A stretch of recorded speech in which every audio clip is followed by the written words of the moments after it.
Magandang araw mga kababayan. Pag-uusapan pa rin natin itong mga dokumentong kumalat ngayon. Itong sinasabing kasama po sa Cabral Files. Sa laki po at maimpluwensyang tao ang involved dito, hindi po tayo magtaka kung bakit ginorgor or pinagorgor itong si Asik Cabral.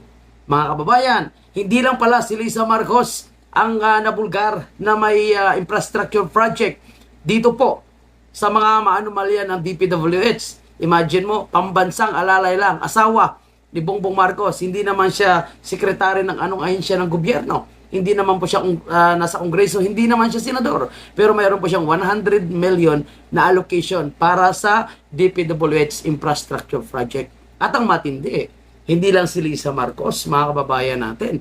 Ito pa, Manny Pacquiao. Si Manny Pacquiao ay natalo po noong 2022 sa presidential election.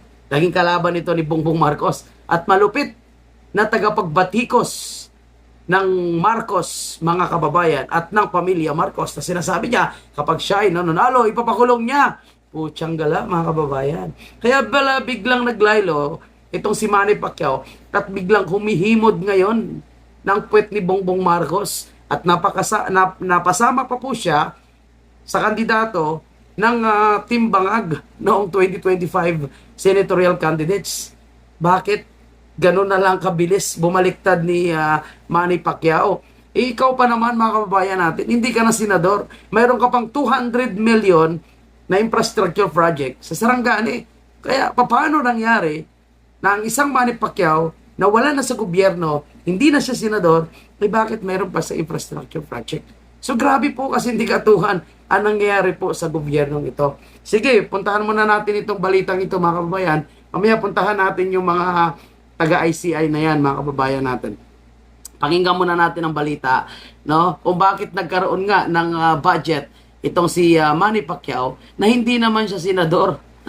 Talagang nakakalorky, sabi ng mga LGBT. Nakakalorky na ang nangyayari sa ating bansa dahil sa mga anomalyang nabubulgar. Itong sinasabi natin, kung sino ang nagtuturo, siya po ang tunay na may kasalanan. Kung sino ang nagmamalinis na sinasabi nila na siya daw po ang nagsimula ng pagbulgar ng anomalya dito sa flood control, abay, siya po ang mastermind. Anyway, bago pa tayo lumayo, mamaya puntahan natin ang ICI na yan. Pakinggan mo natin ito, mga kababayan. Former Senator Manny Pacquiao allegedly requested for 200 million pesos worth of infrastructure projects in Sarangani under the 2025 national budget. Based on documents obtained by Billionaire News Channel and Politico, Pacquiao reportedly sought a flood control structure in Barangay Ladol, Alabel, and roadworks in Demoloc, Little Baguio, each valued at around 100 million pesos. This even if... So kung 100 billion, so tama nga, no, 200 billion ang worth ng dalawang proyekto nitong si Manny Pacquiao. Hindi po siya senador, ha, pero naka-request po siya ng pondo sa DPWH. Sana all lang, mga kababayan po natin. At hindi, no? Pacquiao is no longer a sitting senator, diba? having been defeated in the 2022 elections. Binusisi pa ng... Antakin nyo po, mga kababayan po natin, hindi ka na senador, pero pwede ka palang mabigyan ng pondo basta't ikaw ay humihimod sa puwet nitong si Bongbong Marcos. Imagine mo, di ba? Ang asawa niya binigyan ng proyekto. O ito, si Manny Pacquiao na sumusuporta sa kanya ngayon, dating kalaban, binigyan ng 200 million.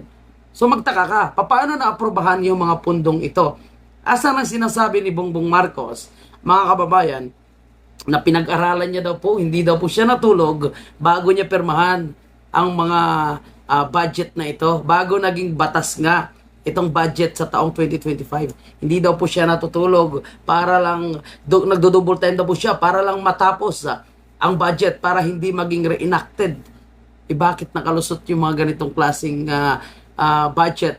Bakit nakalusot itong mga budget para sa mga hindi naman kawani ng gobyerno, hindi parte ng Senado at hindi parte ng Kongreso, mga kababayan po natin. At hindi lang po yan. Sabi nga natin, napakalala po ang korupsyon ngayon na nangyayari po sa gobyerno ni Marcos Jr. Kaya ang isa nga po na miyembro ng ICI ay napilitan na namang mag-resign. Anyway, mga kababayan natin, bago natin puntahan itong bago natin ipagpapatuloy yung balita, mga kababayan, puntahan din muna natin ito. Kasi breaking news ito mga kababayan natin. Kung saan isang miyembro na naman ng appointee ni Bongbong Marcos sa ICI ang nagbitaw na hindi nakayanan ang pressure sa ginagawa nilang cover up, sa ginagawa nilang kasinungalingan. Kaya nga nag-resign si Magalong, sabi ni Magalong walang transparency. Pero ngayon pabalik-balik, parang gusto magpasikat. Nag-resign po itong si Viv Singson dahil ang sinasabi niya hindi niya na makakayanan ang paglilinis sa kalat ng palasyo. At sinasabi niyang tinataya niya po yung kanyang buhay, nilalagay niya sa kapahamakan ang kanyang pamilya sa ganitong klaseng paglilinis, pag-cover up sa Malacanang. Ito, bago na naman. So, ibig sabihin, sa 4 na inappoint ni Bongbong Marcos, isa na lang yung natira ngayon sa ICI. Dahil nag-resign ngayong araw, and effective December 31, itong si Rosana Fajardo bilang ICI Commissioner. So, talagang nagpapatunay lang na hindi po nila nakakayanan ang pressure, hindi po nila nakakayanan ang pinapagawa sa kanila ni Bongbong Marcos. Kaya nasaan yung pagiging independent nitong ICI kung itong mga ito ay ginawang tagapaglinis sa kalat ng Palasyo de Polvoron. Kaya dito natin nakikita ngayon na yung nagsasabing siya ang nagpasimula ng investigasyon na ito. Siya daw yung nagbulgar sa mga korap. Parang lumalabas ngayon na siya nga talaga ang mastermind, mga kababayan, sa mga kadahilanan kung bakit nagre-resign ngayon itong kanyang mga inappoint bilang commissioner ng ICI. Totoo naman, mga kababayan po natin. Kasi ang purpose ng ICI na yan is dapat mabulgar kung sino talaga ang tunay na mastermind. Di ba, lumipas na po yung Pasko. Expire na yung pangako ni Bongbong Marcos, mga kababayan po natin. Dahil sabi niya, bago magpasko, ay maipapakulong niya na daw po, mga kababayan natin, yung mga malalaking isda. Tapos na yung Pasko. Anong petsa na ngayon? December 26 na. Nasaan na po yung mga malalaking isda na pakulong niya? Malaking isda ba yan? Itong si Diskaya? Malaking isda ba itong mga maliliit na opisyal ng DPWH na napapakulong nila? Na para bang ginamit lang para ma-divert ang issue at sinasabing may napakulong siya. Pero hindi natuwa po yung mga Pilipino. Kasi ang gusto ng mga Pilipino, makulong itong mga kontraktor, lalong-lalo na itong si Martin Romualdez.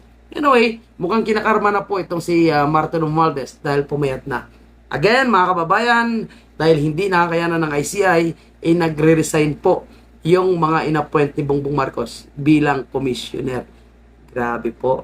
At usaping korupsyon, mga kababayan, ang dating Senador Angara, na ngayon ay secretary ng Department of Education, grabe, napakalaki din pala, di umano ang kanila nakulimbat. At ang secretary ng DOH, ngayon ay pinapasuspindi na po ng Sandigan Bayan dahil sa kanyang kasong, I think, graft and corruption. Dahil sa mga anomalya po, sa mga proyekto sa DOH. Yung sinasabi natin makatulong para sana ang mga Pilipino ay hindi na mahihirapan magpapa-ospital. Yung mga sinasabi nilang libreng hospitalization, ay sinasabi nating budol ito. Dahil pag nanakaw po ang kanilang ginagawa. Kaya nga napakabilis lang po nila kunin ang pera ng PhilHealth kasi lahat po sila magkasabwat. Kaya tama lang na kinasuhan po itong si Ralph Recto ng isang organisasyon, itong Save the Philippines Coalition, dahil totoo naman na dapat managot po sila dahil yan po ay pera ng taong bayan. Pero yung kanyang asawa na si Vilma Santos nagmamayabang pa, tinitira lang daw po sila kasi nasa itaas sila, tapos ang tumitira nasa ibaba. Tingnan mo kung gaano kamatapobre. Diba? Pero ang karma po ay talagang maniningil yan. Ang gaba, dili magsaba. And speaking po sa kanilang mga sikreto na tinatago at pilit nila dinidiin si Vice President Sara, ito lumalabas na ngayon. Can you imagine? No? Pati si Manny Pacquiao, mayroong budget, hindi naman siya senador. Lisa Tanas, ang pinakamalaking budget sa Department of Public Works and Highways, Martin Romualdez and Sandro Marcos. Grabe, nasa kanila lahat ng pera ng taong bayan. Hindi pa po kasama yung mga insertion nila. Hindi pa po kasama yung mga parking and sagasa na pinagagawa po nila. So hindi nakapangalan sa kanila yung budget na yun, nakapangalan sa ibang congressman. Pero sila po, yun nag-insert. So, palagay ko marami pa po yung mabubulgar dito po sa Cabral Files. Again, alam na natin kung bakit pinagurgor si Cabral. Tingnan nyo kung sino mga involved. Binusisi pa ng Bilyonaryo News Channel ang umano'y project wishlist ni dating Senator at ngayon Education Secretary Sonny Angara. Sa tinaguriang DPWH leaks, isa sa mga napansin namin ang isang multi-purpose building na parehas pinondohan ng milyon-milyong piso Wow. sa magkaibang mga taon. Ang detalye sa exclusive agenda report ni Hannah T. Umexit man sa Senado, tila may mga pabaon umano para kay dating Senador Sonny Angara. May pabaon, Sana all may pabaon, mga kababayan po natin. Kung nagawa niya yan, nung siya ay senador pa lang, pinunduhan ng doble-doble ang isang proyekto, ipapano pa kaya sa Department of Education? Noon pa man, nung sinabing 1 trillion ang magiging pondo ng Department of Education, dahil naghahabol daw po sila na mapunuan yung kakulangan classrooms, yung mga mapunuan, yung kakulangan na mga kagamitan sa eskwelahan, nagdududa na ako doon. Dahil kung nagawa nilang mag-ghost project sa flood control, baka yan din po ang kanilang gagawin sa mga proyekto ng Department of Education. Kaya, sino pa yung Pilipino na magtitiwala sa mga politikong ito? Ngayon, nilagay mo pa bilang secretary ng Department of Education. Si Ralph Recto involved sa napakalaking anomalya ng pagkuha ng pera ng PhilHealth, ngayong ginawang executive secretary. At sinasabing ito rin ang mga gumagawa ng mga insertion, nakikialam sa pondo ng DPWH at iba't ibang ahensya ng gobyerno, itong si Ralph Recto. Kaya malamang sa paglalabas ng iba't ibang dokumento nitong Cabral Files na sinasabi po ni Congressman Laveste na napakalaki po ito, napakaraming involved at halos lahat ng mga senador at congressman ay involved maliban lang po kay Vice President Sara. Talagang this is a big organized syndicates sa ating gobyerno. Kaya nagurgor nga, di ba? Nagurgor, gumurgor, or pinagurgor itong si Cabral. Kaya kahit itong si Congressman Laviste natatakot sa kanyang sarili. At ang sabi niya, kung siya ay magurgor, umiinutos siya na siya na ilalabas ang files. Pero wag naman po sana.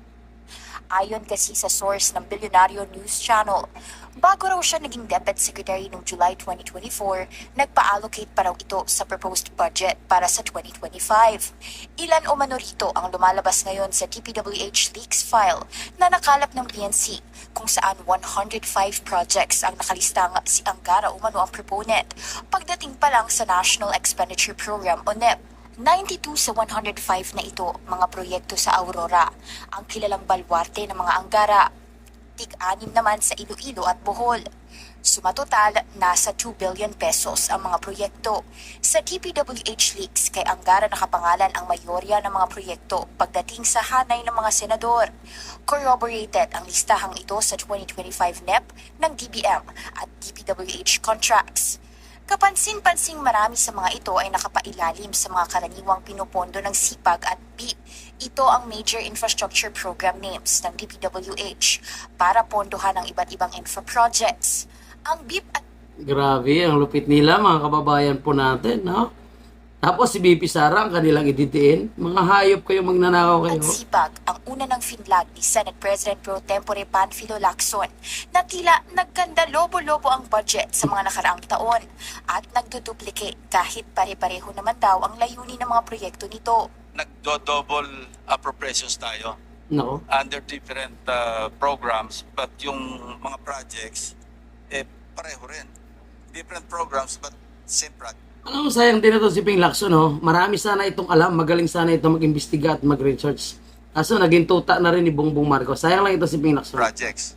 Sa aming pagsusuri sa DPWH leaks, karamihan ay mga construction ng multipurpose building sa Aurora at pagsasagawa ng mga kalsada roon.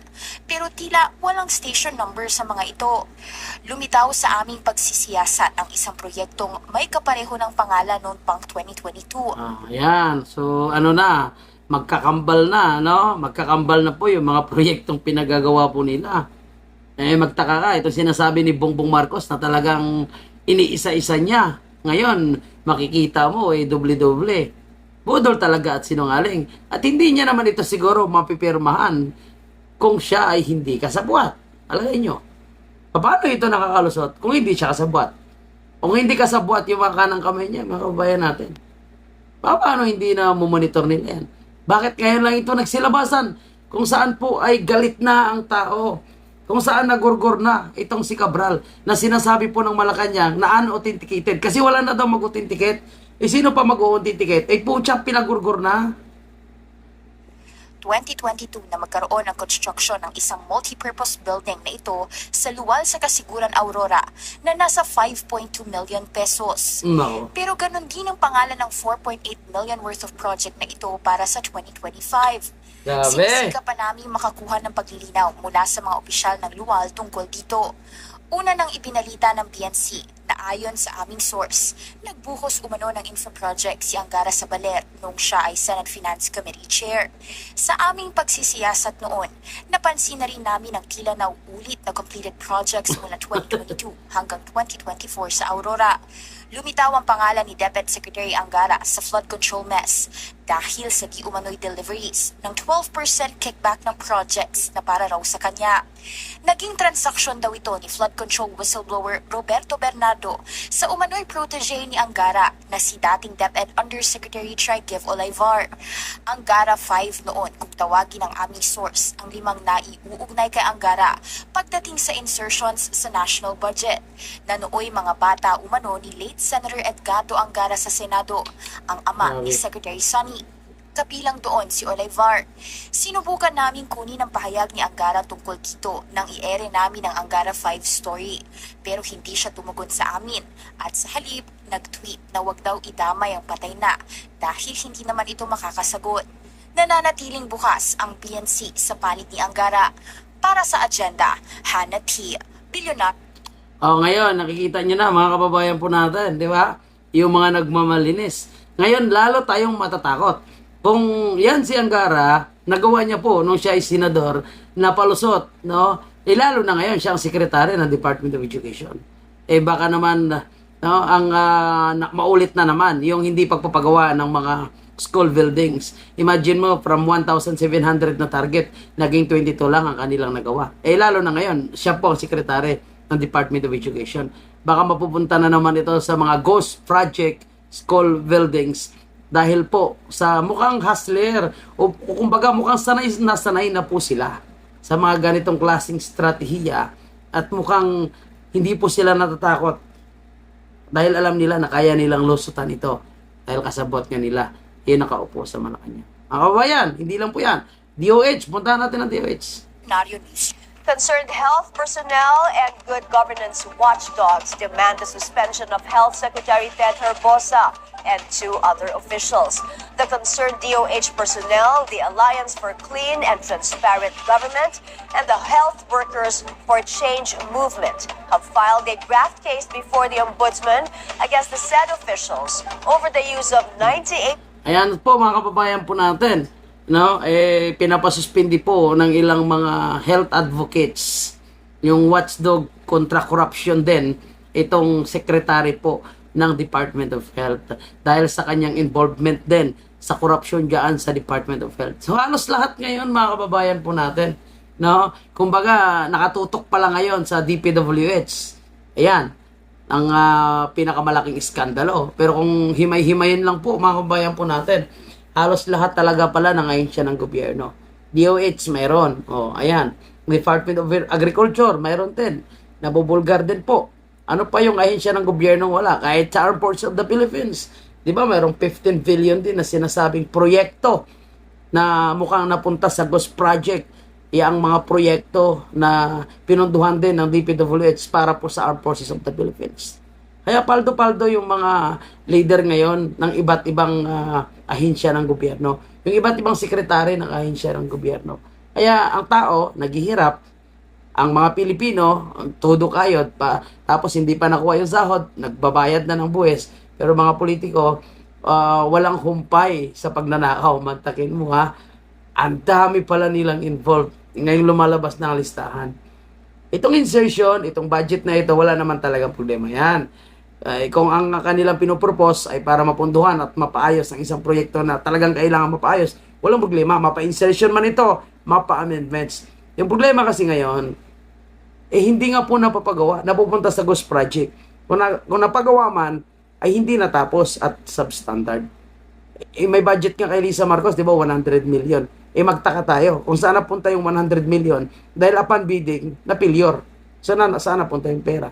At Manny Pacquiao, grabe no, mga kababayan po natin. Grabe yung kasindikatuhan.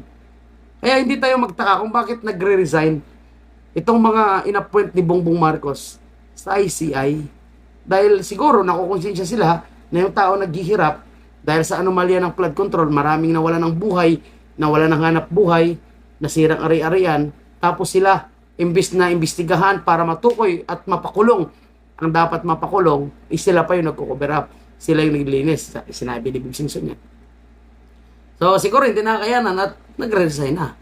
Kaya mukhang ito na yung sinasabi natin, na kahit anong kasinungalingan, kahit anong gawin nilang cover up, kahit anong gawin nilang diversionary issues para ibato sa mga Duterte, kusang bumabalik sa kanila yung kanilang iskandalo na ginagawa. Hangga ba, dili magsaka. Kaya abangan natin, no, yung sabay-sabay na pagbagsak nitong mga alipores ni Bongbong Marcos. At kung hindi pa rin mapapakulong ang itong mga malalaking isda, naku po mga kababayan po natin, mag-isip-isip na po tayo. Kasi baka magulat na lang po tayo, ang Pilipinas ay ibibenta na ni Bongbong Marcos sa ibang bansa para lang makatakas o matakasan, malayasan po itong napakalaking pagnanakaw na pinagkagawa po nila. Kaya kailan pa kayo magsalita? Kailan pa kayo maninindigan?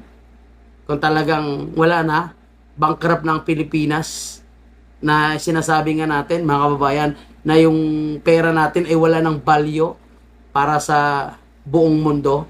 Ganon talaga yung mangyayari sa atin. Kung sakali lang. Dahil lahat sila ay magnanakaw eh.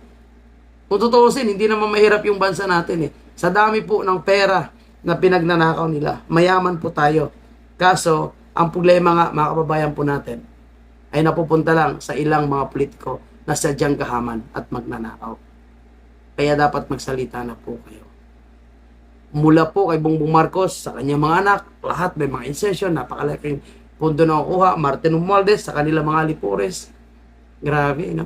Pero ang mga adik na pare, yung mga traditional na opposition na mga Dilawan at Pinklawan, si BP Sara ang kanilang gustong ipa-impeach. Kasi takot na takot po sila na lahat sila ay maghihimas ng rihas kung maging presidente si BP Sara. Kaya dapat protektahan natin si BP Sara. At tuloy-tuloy po tayo sa pag-iikot ngayon para sa pagkulikta ng mga perma para po sa pag-question ng legality po ng pag-aresto kay President Duterte. Itong Tay Kami Naman signature campaign. Kaya suportahan nyo rin po kung kami ay madadayo sa inyong lugar, itong Tay Kami Naman signature campaign, pumerma po kayo para tayo ay sabay-sabay na questionin ang legality, ang illegal na pagpapakidnap kay President Duterte ng gobyerno ni Marcos Sr. At the same time, papakita natin na mas marami tayo na sumusuporta sa mga Duterte kaysa mga sumusuporta sa mga magnanakaw, bangag, adik na nasa gobyerno ngayon. Yan ang po ang ating update. At kung kayo po ay umabot sa video ito, huwag kalimutan mag-like, mag-subscribe na rin, syempre. And meron tayong Facebook, pakipalo na rin. Same channel po, Kababayan Page. Mabuhay! Salamat!